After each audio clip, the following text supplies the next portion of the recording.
यह घटना उन दिनों की है जब उड़ीसा का नाम कलिंग देश था। वहाँ के एक गांव में विद्या प्रकाश नामक एक ज्ञानी व्यक्ति रहते थे। वे एक अच्छे कवि भी थे, लेकिन थे बहुत निर्धन।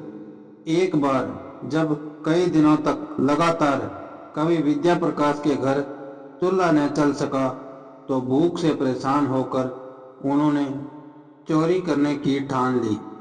लेकिन तभी उन्हें इस बात की चिंता सताने लगी कि चोरी किसके यहाँ की जाए। गरीबों के घर चोरी करें तो बेचारों को और कष्ट होगा। व्यापारियों के यहाँ चोरी करें तो वे अपना घाटा पूरा करने के लिए आवश्यक वस्तुओं के मूल्य और भी बढ़ा देंगे, जिससे सभी को परेशानी उठानी पड़ेगी। तो फिर चोरी कहाँ की जाए? काफी सोच विचार के बाद विद्या प्रकाश ने राजा के यहाँ चोरी करने का निश्चय किया। राजकोष तो विशाल समुद्र के समान है। एक दो चुल्लू पानी घटने से उसका क्या बिगड़ेगा भला। योजना अनुसार रात को विद्या प्रकाश राजमहल के द्वार पर उपस्थित हुए। उनकी पंडित की वेशभूषा देखकर द्वारपाल ने उन्हें दंडवत किया और ससम्मान अंदर जाने दिया। कवि विद्या प्रकाश सीधे राजा के शयन कक्ष में जा पहुंचे। राजा गहरी नींद में सो रहा था। उनके सिरहाने राजमुकुट और बहुमूल्य आभूषण रखे हुए थे। उन्हें देखकर विद्या प्रकाश ने राहत की सांस ली।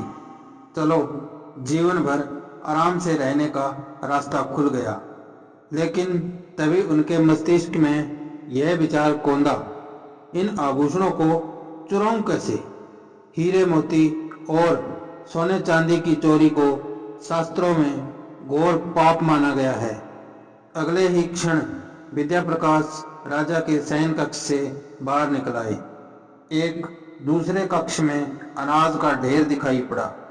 ज्ञानी विद्या प्रकाश अन्न भी छू न सके, क्योंकि शास्त्र के विरुद्ध होने के कारण कोई भी योजना सफल न हो सकी।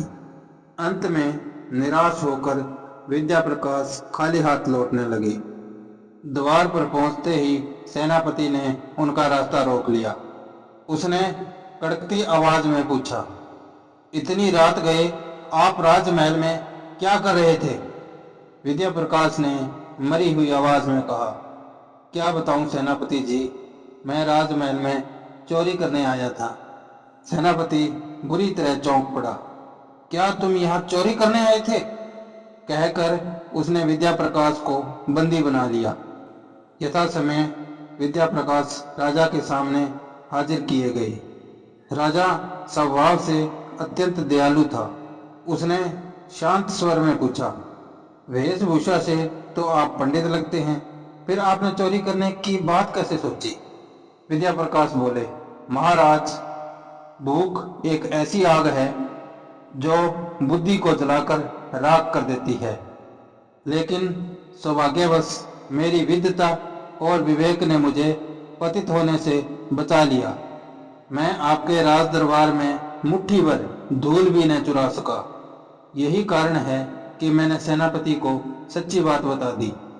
अब आप जो भी दंड देंगे मुझे सहर्ष स्वीकार होगा महाराज।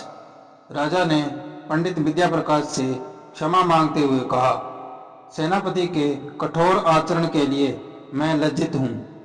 मेरे लिए यह दुर्भाग्य की बात है कि आपके जैसे ज्ञानी गुणी व्यक्ति को इस राज्य में निर्धनता की मार खाकर चोरी जैसे जघन्य अपराध करने के लिए उतर आना पड़ा।